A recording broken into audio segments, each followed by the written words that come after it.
অধ্যক্ষের আয়োজিত চট্টগ্রামের ঐতিহ্যবাহী আল জামিয়াতুল ইসলামিয়া বাইতুল করিমের আজকের পুরস্কার বিতরণ অনুষ্ঠান 2025। আমাদের মধ্যে উপস্থিত থাকবেন এদেশের লাখো তৌহিদি জনতার আধ্যাত্মিক ও রাজনৈতিক রাহবার, এদেশের কোটি মানুষের প্রাণের স্পন্দন মুফতি সৈয়দ মোহাম্মদ রেজাউল করিম পীর সাহেব হুজুর চরমোনাই।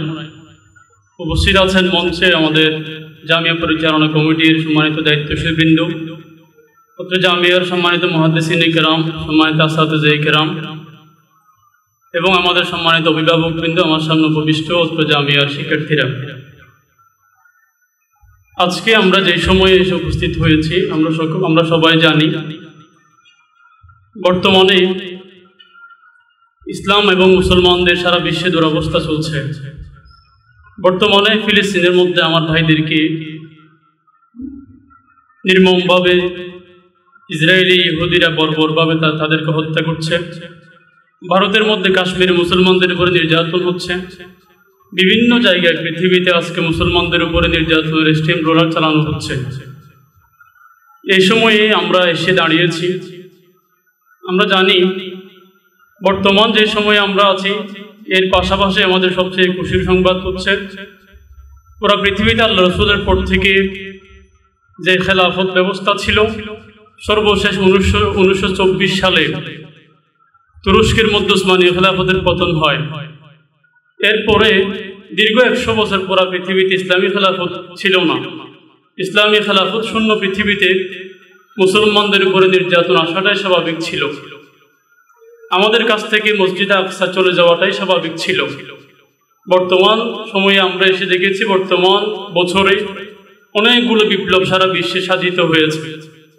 বিশেষ করে আফগানিস্তানে ইসলামী ইমারত প্রতিষ্ঠা হয়েছে, সিরিয়ায় ইসলামী বিপ্লব হয়েছে, আমাদের বাংলাদেশেও 24-এ আমরা অভ্যুত্থান করেছি।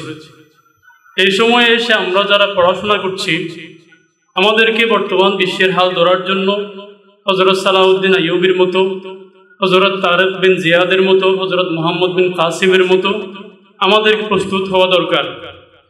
আমাদেরকে নিজেদের জ্ঞান গরিমাকে আরও বেশি বেগবান করা দরকার। আমাদের পড়াশোনার স্পিরিটকে আরও বেশি বাড়ানো দরকার। আমাদেরকে শুধুমাত্র মাদ্রাসায় পড়াশোনা করছি, দাওরে হাদিস শেষ করব, একজন আলেম হব, মাদ্রাসায় পড়াবো, এই চিন্তার বাহিরে এসে আরও কিছু সমাজ নিয়ে চিন্তা করার আমাদের আছে। এই জন্য আমাদেরকে ভাষাগত দক্ষতা অর্জন করার প্রয়োজন আছে। বিশেষ করে আন্তর্জাতিক ভাষা হিসেবে ইংরেজিতে, কোরআন হাদিসের ভাষা হিসেবে আরবিতে অনর্গল কথা বলার জন্য দক্ষতা অর্জন করা আমাদের এখন একান্ত প্রয়োজন। আমরা আলহামদুলিল্লাহ জামিয়া বাইতুল করিম বিগত বছরে আমরা শিক্ষার্থীদেরকে নিয়ে আসাতে কেরাম নিরলস পরিশ্রম করেছেন। শিক্ষার্থীদেরও তাদের আকাশ ছোঁয়া স্বপ্ন ছিল, তাদের নিরলস মেহনত ছিল। আমাদের পরিচালনা কমিটিতে যারা রয়েছেন আলহামদুলিল্লাহ ওনাদের আমাদের প্রতি সর্বোচ্চ আন্তরিকতা এবং দিক নির্দেশনা ছিল। সর্বোপরি আমাদের হযরত পীর সাহেব হুজুর চরমোনাই আমাদের জামিয়ার প্রধান পৃষ্ঠপোষক হিসেবে হুজুরের নেক দোয়া আমাদের ছিল, আল্লাহ পাকের অশেষ রহমত ছিল। আমরা বিগত পরীক্ষায় পুরা চট্টগ্রামের মধ্যে বিভাগে আমরা প্রথম স্থান অর্জন করেছি।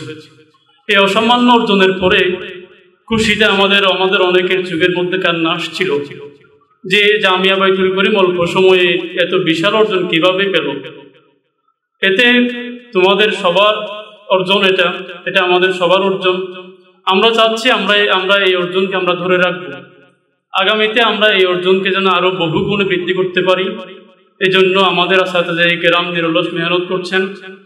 আমরা যারা ছাত্র আছি আমরাও এখনো মাত্র বছর শুরু হয়েছে, পুরা বছর আমরা আমাদের একটি টার্গেটকে সামনে নিয়ে বিগত বছরের ফলাফলকে যেন আমরা ছাড়িয়ে যেতে পারি। এজন্য আমরা সর্বোচ্চ চেষ্টা করবো ইনশাআল্লাহ। এই আহ্বান রেখে আমার কথা শেষ করছি। আসসালামু আলাইকুম ওয়া রাহমাতুল্লাহ।